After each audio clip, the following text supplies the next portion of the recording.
கர்த்தருடைய நாமத்துக்கு மகிமையுண்டாவதாக. இன்றைய வார்த்தை ஏசாயா 66:13.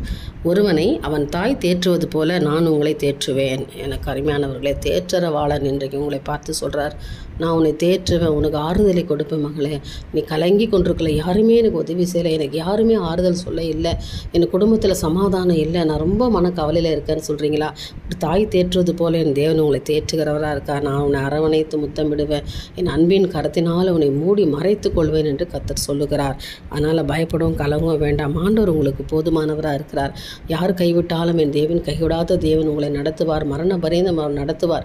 தனிமையாக இருக்கிறேன்னு சொல்லி சோர்ந்து போகாதீங்க. தேவன் சொல்கிறார், நான் உன்னை தாயை தேற்றுவது போல நான் உன்னை தேற்றுவேன். மகளே, உன் இருதயத்துக்கு சந்தோஷத்தையும் சமாதானத்தை நான் கொடுப்பேன். எனக்குள்ளே நீ மகிழ்ந்து களிக்கூறு. நான் உன்னை அரவணைத்து உனக்கு வேண்டிய எல்லாவற்றையும் நான் செய்து முடிப்பேன் என்று என் தேவன் வாக்கு கொடுக்கிறார். நம்புறீங்களா? விசுவாசத்தோடு இந்த நாளை தோங்குங்க. நிச்சயமாக கர்த்தர் உங்களை ஆசீர்வதிப்பாராக. ஆமென்.